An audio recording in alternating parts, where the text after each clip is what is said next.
What's good, y'all? Been a minute. Hope everybody's well. Hope you're smoking good. Rolling up something nice. It's August, pulling this summer to a close. I know there's been a lot of shit going on lately, whether it's just the world or the cannabis industry in general. We'll say salute to the growing pain boys with that honey banana. I've been breaking these pre-rolls down and smoking them as doinks, rolling up two at a time. Putting it into a doink, It's got that 6/26 harvest date on it. It's just not exactly doing for me what it was doing for the boys, you know what I mean? So it's all good. They are pre-rolls, so I'm taking it for what it is. But just actually seeing today up on the X where people are not satisfied with this batch off the shelf. So with this whole, farm to table, farm to doink type shit, as we know, post-harvest processes, once it leaves the grower's hands, can completely fuck up a batch of something that would have actually been very fucking good, And it's very unfortunate because it's left into the hands of people to take care of these products once it's left the grower's hands, and you've spent months of your time trying to dial this shit in and perfect a batch of flour, all for some people post-harvest to fuck it up. So I really do believe in the farm to table thing. I get it, in the rec market, it's not something that you can just pull off, but when you get a batch like this honey banana and it is sent directly to you, fresh before it's even been, through that fucking post-harvest ship around crap, you're definitely going to get that representation. I know this just because when you harvest flour and you're smoking it in that first, 2 weeks, it's hard to beat that, man. The freshness to that. This whole cure thing is one thing, I get it, but if your shit's smoking off the stalk, bro, it's fucking smoking off the stalk. You know what I'm saying? You shouldn't have to be waiting no 6-week cure type of shit to bring out anything special with that flower. Same with the ash. I'll call it like it is, I could smoke something off the fucking plant 8 days after chop. In certain cases, it's burning white, it's smooth, it's flavorful, it's doing its thing, it's performing 8 days off that plant. So, with that being said, once it's trimmed up after, say, a 10 to 14 day hang, now it's off that stalk, it's been trimmed, and it's technically ready to be blowing. People that want to wait for a cure and sit in a jar and all this shit, go for it. But know that us growers are smoking on that shit once it's off the stalk. Almost every grower. And you're getting to gauge it and judge from, say, day 8 on the stalk still, to day 14 off the stalk, and every day or week further on. So you know what this shit smokes like week to week to week. We all know what oxidized is, and, enough oxygen getting to some bud where it's lost its water activity to a point where you've entered this window of degradation, basically. That flower in the trichome heads, everything's volatile there. So it begins to degrade. Nearly once it's dried, it's degrading then. Yes, it can improve and cure a little bit, but, I say all this because the honey banana that Proper Doink smoked on is not the same exact representation that you're going to get from a bag or a pre-roll or any of that, even if it has the exact same harvest date and it's the same batch. And that's important to mention because me going out and picking this up, I had commented on X as well that I believe a pre-roll can be nearly identical, not exactly, but like I say, nearly identical to a fresh ground flower, So if you got a roller out there, say a professional roller who's rolling doinks for a company, that doink should represent the whole flower. As if you ground it down and rolled it yourself fresh, it should be damn close. And if it's not, it's not doing its thing. It's not performing already. You know, it's already lacking something. So there's that, and I'd also mention that if this stuff is packaged, especially say the pre rolls or the mylar, it needs to have better packaging if it's post harvest. You know, if it's in maybe a Myron jar or a Grove bag or a a ball mason, some of growing pain shit comes in the half ounces, as y'all know, and it is dropped off to you in a fucking mason jar. So that will probably hold its freshness better than a cheap mylar or a fucking tube. You know, so you guys are all aware this is just a plastic little tube. But I've also bought pre-rolls and doinks that represent the flour quite accurately in comparison to fresh ground whole flour that I've rolled myself. So I have to mention that. Cannot leave that shit out, you know what I mean? So anyhow, folks, like I said, hope everybody's been well and life's treating you right, man. I really mean that shit. You know, this shit is I think more difficult than we all talk about. You know, social media will allow a lot of us to be acting and portraying a life that is not exactly what it is. And that's okay. But what I mean is it's okay to, say you're going through a hard time. It's okay to say you had a bad batch. It's okay with whatever. It's all good, man. We're human and shit. So check in with your people and say something once in a while with some sincerity in your voice. You know, shit goes a long way. Speaking of sincerity and all this, X has been like, as for me as it's been for a lot of y'all. Once Instagram tried to cancel us out and permanently ban us, I went through, I think, about 20 suspensions before they permanently banned me, and I said, fuck them. I'm done. So, X has been the main avenue, along with some Reddit. I'm always on Reddit, if y'all follow me there. But X is a whole different beast in the world, man. You got a lot of funny ass shit on this platform, and I try to stay out of it and never interject into the bullshit. Once in a while, you might catch me dropping a comment on something that might really fucking be just so ignorant I have to say something and check somebody in a way. But bro, that X, holy fuck. I think y'all know what I'm talking about. If you've come from Instagram and then you're playing around on X, you're looking at X like, bro, this is a whole different thing over here. You know? So, yeah. A lot of misinformation, a lot of shit talking, a lot of fucking just overall weirdness on X, So, some of these people, man, I got some stories that I'll just keep to myself for the moment, but there are some big names and characters on X that everyone seems to know of and speak of in this cannabis thing. And I've had my own personal experiences with them. And I'll just keep it to myself. I am tied into this shit many ways that I keep it to myself, bro. I'm a fucking solo, dolo, chill dude that just kind of, he's involved, but he's also an observer.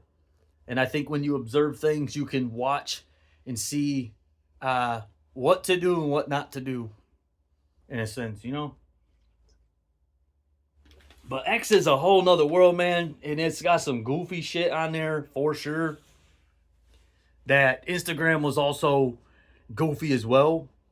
But I don't think there was the amount of fucking bullshit.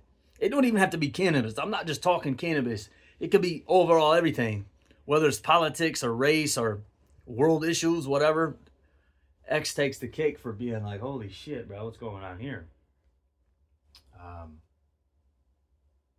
Yeah. Anyhow, hope y'all doing well. I'm just making a quick short video. I'm gonna hop back on this YouTube shit. I took a break for a minute. I just think there's a lot of things that we all are talking about and typing our fingers, going crazy about online.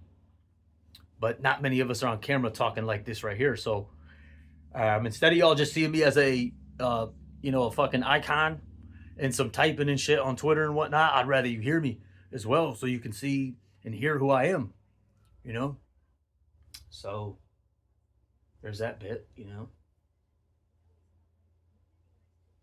Still doing the shit over here though. I just want to mention that nothing slowed down over here. Shit's in the works in different ways, different teams. I'm still in Michigan, locked in, doing my shit. Got some new shit hunting right now. I got some Kaizen going, which is raw genetics. You already know that's the Zeke guy to the Rainbow Bells 2.0. I got some what's we call it here? We got some Pazaza, which is a tropical papaya, which that's a Skittles to the papaya, crossed to some sugar tits.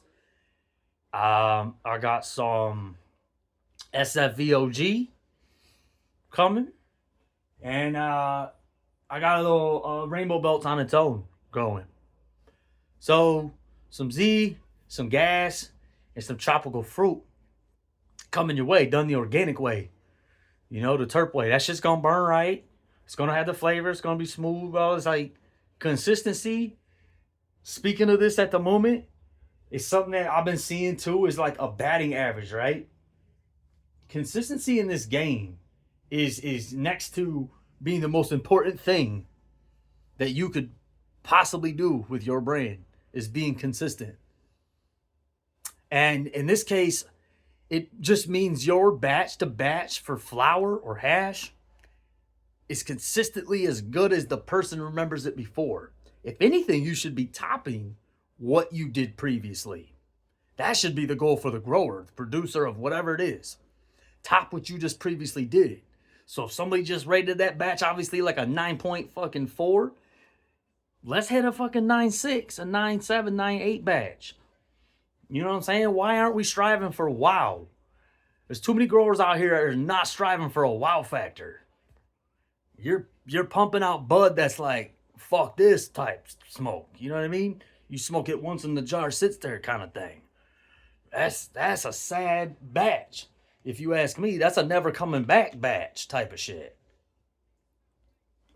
So batting average. Let me mention this.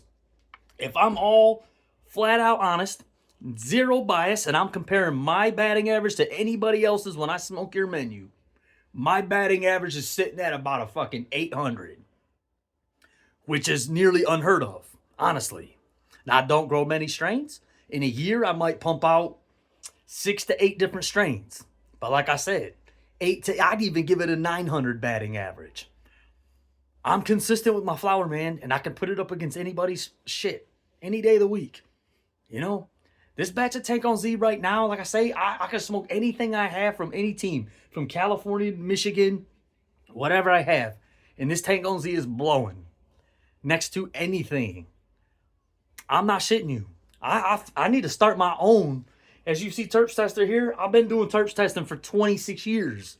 You know, I need to start my own version of what proper doinks is up to.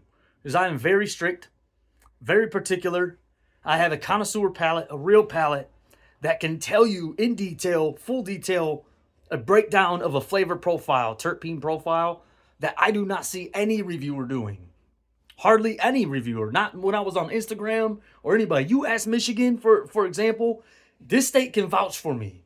Whether it's teams that grow, that know what I'm talking about, or other consumers that trust my word and then go pick up a recommendation of something that I reviewed and put, say, on my Instagram page when it was up.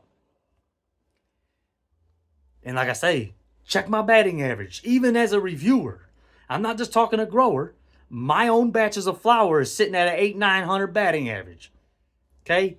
Beyond that, my reviewing skills, if I'm telling you something, go check on it.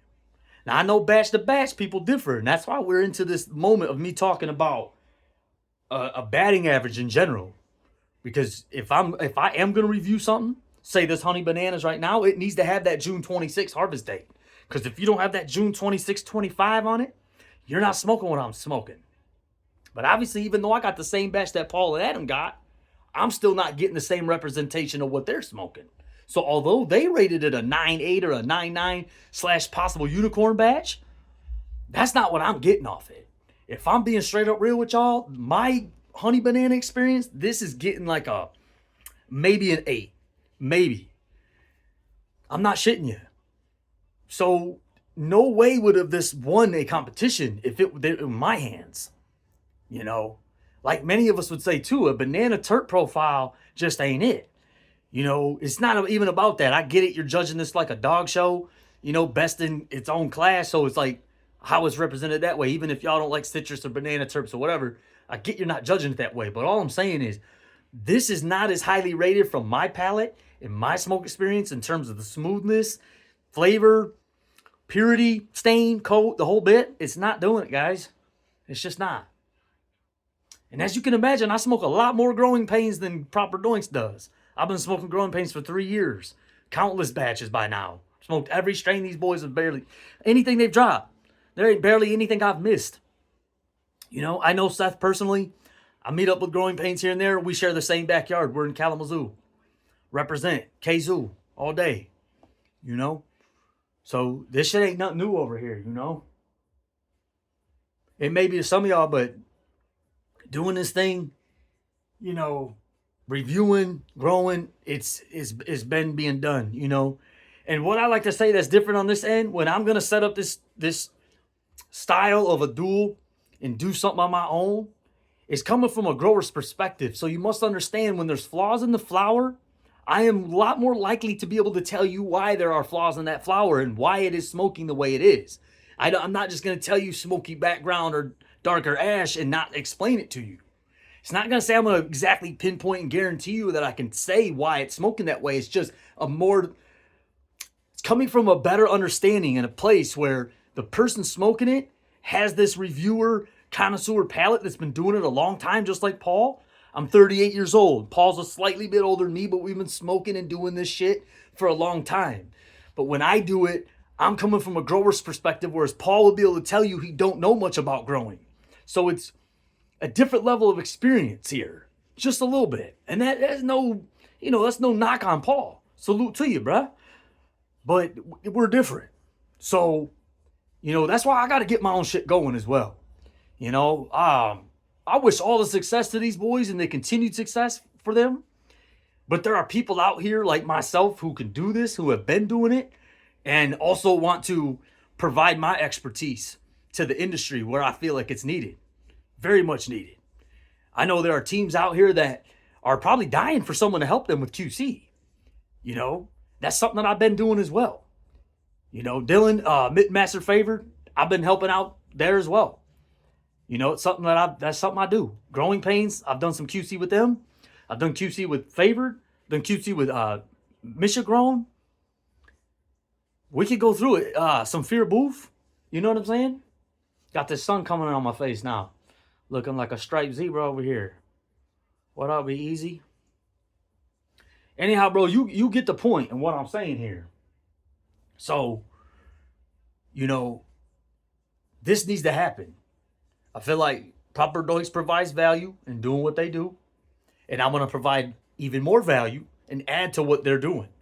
It's like an addition. It's what y'all are already used to, done in my format, because it's something I've already been doing. So there's no biting here, taking anybody's ideas. It's something that I've been doing for a long time. I just want to put more detail and more thoroughness to this process, is what I'm saying. You know, I feel like it's needed for sure. If we're trying to dial this quality in general, say as a collective industry, and nobody wants booth anymore, well, at least real smokers don't want booth, then there needs to be a solid effort put forth to make sure that we're smoking good. You know what I mean? That has to be in the forefront from a consumer side, but also on the grower side. And I'm the combined. So, like I say, I can add value to this shit, man. And that's no ego involved at all. That's with all sincerity and genuineness of wanting to further this plan and for this industry to be better and to get better. That's what it's all about. You know, this ain't even about me. I think that's why I've been off camera for so long now. Is I'm like, you know what? Fuck being on camera for a minute. You know, I was never about being on camera. I just came online and put myself on YouTube in 2025. So this has been a new thing for me, you know. It's not something I've been doing.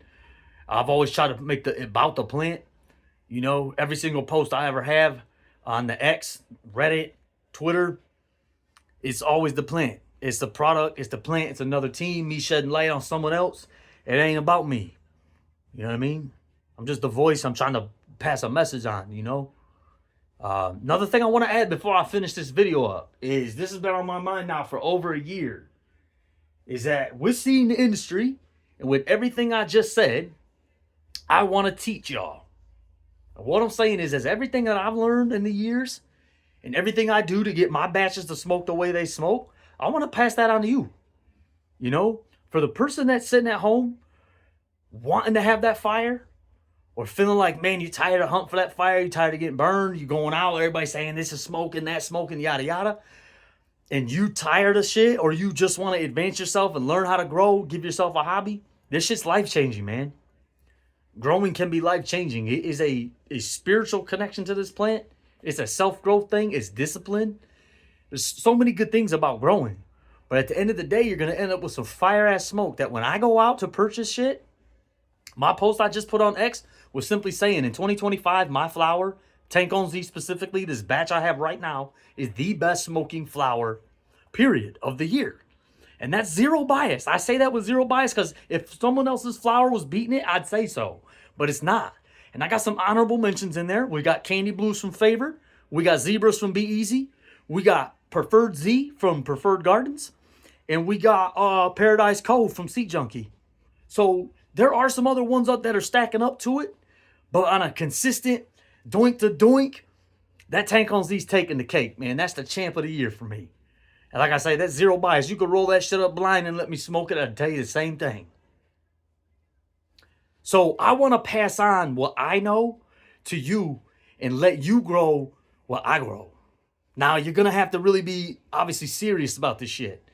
You're going to have to really care and put everything you got into it along with the knowledge that I pass on to you. You know, but I'm telling you, if you have it in you, and you listen to what I'm telling you and the knowledge I can pass to you, you will be smoking some of the best flower on the fucking planet, man. I can tell you that. I lived in California for 12 years. I've lived in Michigan a lot of my life. Dropped into Colorado. I've got bud from UK, overseas, whatever. I've smoked a lot of fucking weed in 26 years. And all I can say is, like, my flower can stack to anything, you know? I don't need to put it in the proper doinks because I'm a better judge myself. Like I was just explaining, and that's not trying to be rude. That's in all sincerity and all respect to these guys. Why would I have to give it to someone else to tell me what I already know?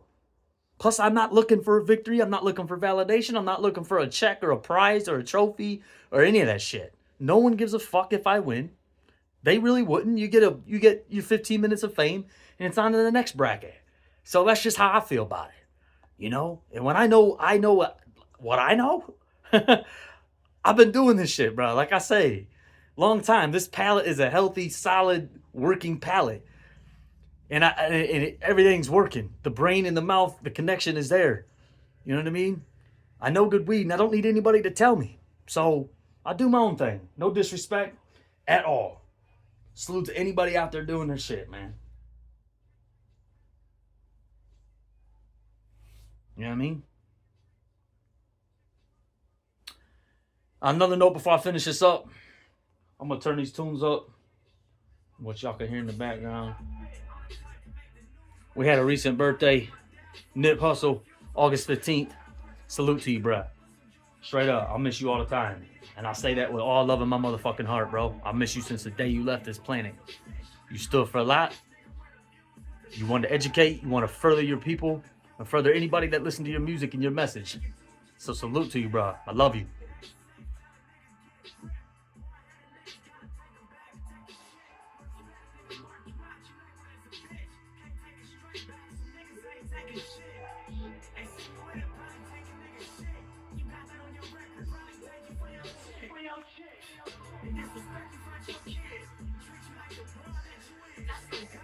All money in.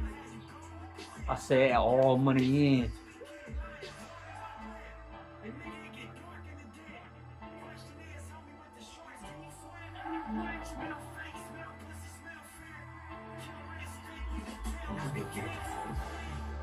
Ain't a damn thing funny. You can see this cash.